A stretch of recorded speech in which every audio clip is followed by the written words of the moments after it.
Salut les amis, bonjour à tous. Une petite vidéo très vite faite. On est le 26 novembre, 26 novembre je crois, et j'ai reçu en fait une courge spaghetti. Alors j'ai fait toute simple, hein. Coupée en deux, bien sûr, je garde les graines parce qu'elles viennent vraiment d'un potager qui n'a pas été travaillé par des produits, qui n'est pas travaillé par des produits. Et donc au four, chaleur tournante 210 degrés, 45 minutes. J'y ai mis de l'huile d'olive, du ras el hanout et graines de sésame. Voilà. Et voilà. Et puis je viens avec la fourchette d'écraser un petit peu tout ça. Et c'est déjà très très bon. Donc il n'y a plus qu'à garder, manger, digérer. Voilà les amis, on est le 21 novembre. Donc c'est un peu tard, mais ce n'allait pas encore tout à fait. Et j'ai de l'ail violet ici qui commence à germer, donc je vais faire le nécessaire pour aller les planter au terrain. Voilà, je les épluche au fur et à mesure et je vais les séparer. Alors on peut prendre les plus gros parce qu'on dit que ça fait des plus grosses têtes, et puis on peut prendre les plus petits, ça ferait des plus petites têtes. Moi, à part qu'ils soient trop petits, je prends même les petits parce que c'est pour ma consommation personnelle, donc qu'ils fassent des grosses têtes ou des petites têtes, ce n'est pas, ça reste de l'ail. Voilà, à la différence que les petits, eux, vont aller rejoindre un bocal avec de l'huile et je vais les laisser macérer dedans et ça me fera mon ail confit. Voilà, donc j'ai mes ails que j'ai choisis pour mettre en terre. Il y a quand même une vingtaine à peu près de bulbilles d'ail. Et puis, je ne sais plus si on dit bulbilles d'ailleurs.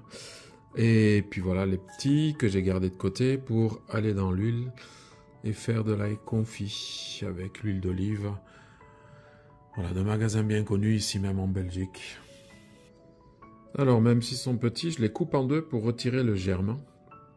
Et puis ensuite ça part bien sûr dans l'huile. Voilà les amis, c'est fait. Donc j'ai retiré tous les germes et voici l'ail. Je vais recouvrir encore d'huile.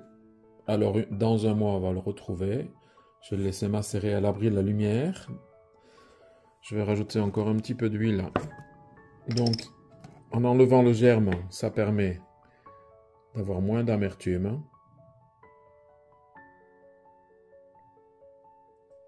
Voilà.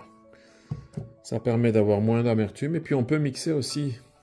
Une fois que c'est fait, on peut mixer et en mettre comme ça dans les poêlées de champignons, avec des légumes, des haricots, des choses comme ça.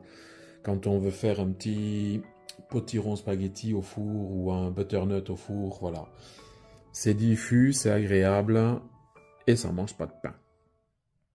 Voilà les amis, eh bien, je suis en train de couper un jaune de Paris, une citrouille jaune de Paris. Voilà la couleur que ça a, c'est orangé on peut dire, et à l'intérieur ça reste orangé jaune.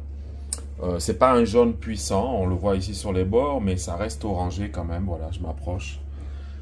J'ai des magnifiques graines, hein, donc je vais faire sécher ça aussi parce que c'est celui-là, je l'avais gardé justement pour les graines.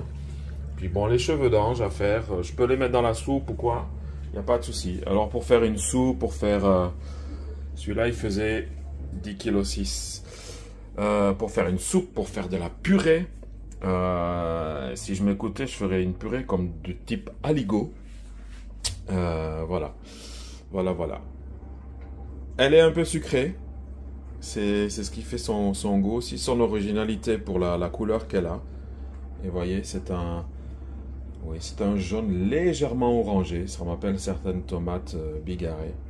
Donc voilà, bon appétit. Ah oui, moi pour la soupe, bon là j'ai mis un fond d'eau comme ça, mais curry, muscade, fleur de sel, 2-3 cuillères d'huile d'olive en morceaux et je vais cuire ça. Une chose, quand vous regardez à la découpe, regardez comme la peau est extrêmement fine. Vraiment. Elle est d'une finesse, c'est pour ça qu'elle marque très facilement celle-ci. Il faut vraiment faire gaffe parce que j'en ai fait éclater sur le terrain en voulant les prendre et tout. Et je les ai lâchées et elles ont littéralement éclaté. Donc voilà, faire juste attention parce que c'est vraiment magnifique. Eh bien bonjour les amis, vendredi 1er décembre. Voilà, j'ai de l'herbe qui repousse là-dessus. Ça fait un bon 2 semaines que je suis pas venu. Donc je suis venu pour cueillir les choux de Bruxelles, que l'on voit ici et là-bas. Et en même temps, j'ai le voisin en face qui allait jeter ses feuilles.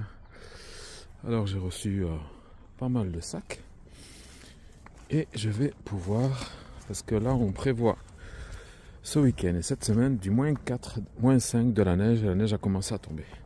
Donc voilà, je vais mettre là. Bon, mes piments, mes poivrons, ça c'est pas grave, ils sont perdus ou quoi, mais je voulais pas les déraciner. Mais au moins voilà, ça va être bien, ça va être couvert. Voilà, puis je vais mettre des feuilles vers les artichauts aussi par la suite. Allez, au travail. Voilà, le grand sac il me couvre 4 mètres carrés sur 20 cm de hauteur. Ça sera bien compacté par la suite pour passer l'hiver. Ça va être parfait. Je continue avec 1 ou 2 sacs encore. Ma sauge est magnifique. Les fraisiers, tout va bien. Bon, tout va geler donc. Mais bon, on va faire avec. La moutarde, je vais mettre 2 sacs ici aussi. Vers les groseilliers cassissiers aussi. Fenouil. Moutarde et autres, ça va. Les céleris sont tellement petits, je les laisse dedans, c'est pas grave. Et la moutarde, bon, le gel vont sûrement la bloquer par terre, mais je laisse comme ça. Ici, ça pousse moins l'herbe, je laisse aussi comme ça. On va bien voir où je vais peut-être mettre cette toile sur le tunnel ici. Ce sera une double protection. Voilà, donc c'est que du feuillu, hein. C'est vraiment bien. J'ai mis aussi de l'autre côté et j'en ai mis sur le tunnel parce que ça fera toujours une protection. Ce sera pas plus mal. Pour les -4, -5 annoncés, ça fera du bien. Allez, je vais faire l'autre côté maintenant. Je vais vraiment en mettre là. Et voilà, c'est fait. Là, j'ai fait à peu près 8 mètres carrés, un petit peu sur le tunnel. Juste un sac, ça me représente 1,5 mètre sur moins de 1 mètre de large. C'est bon. Et ici, là où j'ai fait pousser les choux, l'ail, toutes ces petites choses. Voilà. Tout va bien, la protection c'est bon. Et puis ici c'est le paillage, donc je vais quand même mettre des bâches dessus, mais je viendrai pour ça demain, parce que là je dois partir au travail. Et voilà, puis il y en aura pour ici aussi. Voilà, tout se passe bien. Et puis j'ai aussi ceci à vider. Hop. Toutes les épluchures de légumes et tout. Et comme j'avais des limaces dans les pots sur la terrasse, j'ai mis les limaces là, comme ça elles reviennent ici et c'est parfait. Allez, au compost. Voilà, je viens de planter un premier groseillier à macro et en même temps je suis tombé sur, j'avais pas fait attention, je me rappelais plus de ça, 2 plants de fraisier ici. Donc voilà, je vais mettre le deuxième plant à macro là. Voilà. J'ai planté mes 2 plants de groseillier à macro, un ici et un, on voit les branches là, un deuxième là. J'ai mis les arceaux juste pour me dire attention. Et puis, c'est bien enterré, j'ai mis des feuilles dessus. La terre n'est pas gelée encore, donc ça va. Elle est froide, ça oui, mais elle n'est pas gelée, donc elle était assez meuble. Donc c'est bien. Allez, salut. Bonjour à tous, on est le 2 décembre, ben, c'est un peu le chantier, parce que j'ai tout sorti du cabanon pour mettre en fait le toit. Voilà, le toit plastique. Pour protéger. Alors c'est pas le meilleur des toits, c'est sûr, parce que j'ai réussi quand même à le fendre d'un côté, mais heureusement du côté où l'eau ne tombera pas dans le cabanon. Donc ça va. Je me suis mis un petit établi, bon pour l'instant que je protège avec ceci, mais je me suis mis un petit établi quand je ferai les rempotages, dépotages et autres. Et puis je dois faire encore un avancé parce que le toit plastique s'avance fort devant le cabanon. Et donc la gouttière ne tombe pas, n'est plus du tout en phase pour recueillir l'eau. C'est très ondulé, hein, mais c'est pas grave. Alors je vais faire Plus aujourd'hui parce qu'il fait assez froid, mais je vais faire un bricolage pour que le toit puisse tenir et que la gouttière soit ravancée. Et puis une meilleure gouttière qui fasse toute la longueur. Voilà. Allez. On va ranger maintenant le bazar. Et bien voilà les amis, toujours le 2 décembre. J'arrête là. J'ai bâché ici où on avait eu une grosse partie de la première remorque de fumier de poule et de lapin. Comme ça, parce que ça pousse quand même l'herbe et tout ça, j'ai pas envie que Donc j'ai mis les bâches. J'ai fini le toit. Là, on voit la moustiquaire, mais en fait j'ai envie de faire un test. Ça, là le gel il a eu lieu la nuit dernière, donc ça a bien gelé partout.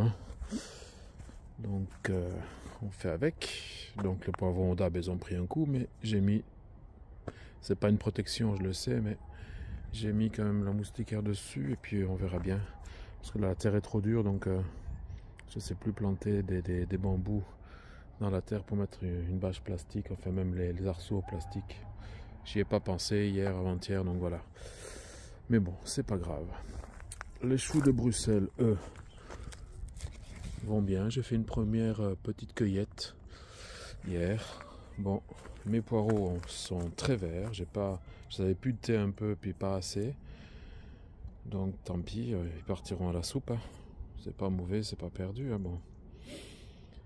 Ou alors je mets du feuillage autour, ça pourrait peut-être les reblanchir par la suite assez vite. C'est possible. Allez, que le potager soit avec vous. Salut!